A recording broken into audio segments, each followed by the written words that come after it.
আসসালামু আলাইকুম গাইস, কি অবস্থা? সবাই কেমন আছে? আজকে আমার মনটা খুবই খারাপ, বিকজ আজকে এমন একটা টপিক নিয়ে কথা বলবো। এই টপিকটা হয়তোবা শুনলে অনেকে অনেকভাবে নিবে। টপিকটা হচ্ছে নারী কিসে আটকায়। আপনি যদি বলেন নারী টাকায় আটকায়, তাহলে আমি বলবো বিল গেটস ছিল একসময় বিশ্বের 1 নম্বর ধনী বিলিয়নিয়ার, টপ বিলিয়নিয়ার। এখন বর্তমানে এলন মাস্ক। বিল গেটসের স্ত্রী তাকে ছেড়ে চলে গিয়েছে, তাদের ভিতরে ডিভোর্স হয়ে গিয়েছে। দেন আপনি যদি বলেন যে না, শুধু টাকা না, নারী আটকায়, নারী চায় যে তার স্বামীর, তার হাজবেন্ডের অনেক বেশি যশ, খ্যাতি, সম্মান থাকবে, তাহলে আমি আপনাকে বলতে চাই, আপনারা হয়তো জানেন জাস্টিন ট্রুডো, কানাডার প্রেসিডেন্ট। তো জাস্টিন ট্রুডোকে বিশ্বের, আমার মনে হয় অধিকাংশ দেশের তরুণরা বিশেষ করে তাকে বেশি চিনে, ইয়াং জেনারেশন। আর মুসলিমদের কাছেও তার অনেক বেশি গ্রহণযোগ্যতা আছে, কজ 2000 মোস্ট প্রবাবলি 21 কি 22 সালে হচ্ছে কানাডাতে একটা মসজিদ ছিল, যে মসজিদে 200 বছর পর্যন্ত হচ্ছে কোনো আহ, মুসলিমদের অ্যাক্টিভিটিস করতে দিত না, নামাজ পড়া, ইয়ে করা। এটা একটা মিউজিয়াম হিসেবে ছিল। তো ওই মসজিদটা হচ্ছে 200 বছর পরে জাস্টিন ট্রুডো অ্যাপ্রুভাল দেয়, সেটা আহ, উদ্বোধন করে। দেন সে ওইখানে নিচে গিয়ে মুসলিমদের সাথে হচ্ছে রমজান মাসে ইফতার করে, ইয়ে করে। সো হোয়াটস এভার, জাস্টিন ট্রুডোর স্ত্রীও তাকে হচ্ছে ছেড়ে চলে যায়। তো এই যে একটা বিষয়, নারী টাকাতেও আটকে থাকলো না, যশ, খ্যাতি, সম্মান সেটাতেও আটকে থাকলো না। আমরা তো মনে করি যে টাকা থাকলেই সবকিছু হয়। আচ্ছা, সেটা হলো না। আমি এমন অনেক ফ্যামিলি এমনও দেখেছি যে দুবেলা ঠিক মতো খেতে পারে না, সেখানে তার স্বামীর সাথে অনায়াসে তার পুরো জীবন কাটিয়ে দিচ্ছে, একসাথে থাকতেছে, সংসার করতেছে। আবার আমি এমন অনেক দেখেছি যে সবকিছু দেওয়ার পরেও থাকতেছে না। তো আজকে তেমন একটি ঘটনা আমার হার্ট আর হৃদয়টা ভেঙে গেল একটা ঘটনা শুনে। সেটা হচ্ছে যে আমি, আপনারা জানেন, ঢাকা ছিলাম। তো ঢাকাতেই খিলক্ষেত বসুন্ধরার এই এরিয়াটাতে আমি ছিলাম। এখানে আমার একটা, যদিও সিনিয়র, বাট আমার সাথে বন্ধুসুলভ আচরণ করতো। আমার ওই বন্ধু বলবো আমি, বড় ভাইয়ের মতো, কিন্তু আমাকে বন্ধুর মতোই হচ্ছে আমার সাথে চলাফেরা। So what ever. তো তার স্ত্রীর সাথে আজকে ডিভোর্স হয়ে গিয়েছে। তারা হচ্ছে রিলেশন করে, বিয়ে করে। আমি যতটুকু তার সাথে থাকাকালীন জানতে পারলাম, বুঝতে পারলাম। ও, বাই দ্য ওয়ে, আমার ওই বন্ধুর হচ্ছে ঢাকাতে বাড়ি আছে, 5-6 তলা এমন হবে, বা যাই হোক, বাড়ি আছে, বহুতল ভবন তাদের ঢাকাতে আছে, তাদের প্রতিষ্ঠিত বিজনেস আছে। তারপরে আমার ওই ফ্রেন্ডের হচ্ছে ট্রেনিং সেন্টার আছে, কার ট্রেনিং সেন্টার।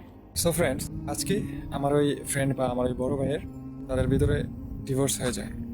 যতটুকু জানতে পেরেছি, সে হচ্ছে রিলেশন করে, বিয়েটা করে। দেন তারা হচ্ছে তাদের বাবা মার সাথে কিছুদিন একসাথে থাকে। ফ্যামিলিতে একসাথে থাকলে অনেক কিছুই প্রবলেম হয়, এটা আমরা ভালো করেই জানি। সো যে কোনো বিষয় হচ্ছে টকজক লাগে, ওই মেয়েটা হচ্ছে বলতেছে কি, তার বাবা মার সাথে থাকবে না। ওকে, বাবা মায়ের সাথে থাকবে না, নিজের বাসা ছেড়ে ওই ছেলে অন্য বাসাতে ভাড়া নিয়ে, দেন ওইখানে তার ওয়াইফকে রেখেছে।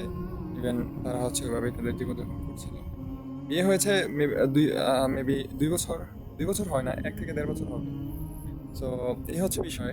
এর ভিতরে দেখেছি ফেসবুকে ইভেন অনেক সময় হচ্ছে দুষ্টমিও করতাম অনেক, যে ভাইয়া, আপনার ও তো মাসাল্লাহ অনেক সুন্দর, কিউট, হ্যান ত্যান, আপনি হচ্ছে আপনার মনের মতো একটা মানুষ পেয়েছেন, ঠিক আছে, আপনার জীবন সুখী, আপনি এগুলো বলে হচ্ছে অনেক সময় দুষ্টামি করতাম। তো সে হাসতো, বলতো যে হ্যাঁ ভাইয়া, দোয়া করো আমাদের জন্য, এটা সেটা। তো এখন কি হলো, শেষ পর্যন্ত হচ্ছে এই যে ভালোবাসার মানুষ, ঠিক আছে, ওই ছেলেটাকে দেখেন, প্রথম হচ্ছে ভালোবাসা, ভালোবেসে বিয়ে করা, দেন ফ্যামিলির সাথে থাকবে না, ফ্যামিলি থেকে আলাদা করা, ঠিক আছে, ঢাকার ছেলে তার নিজের বাসা রেখে অন্য বাসাতে আবার ভাড়া থাকে।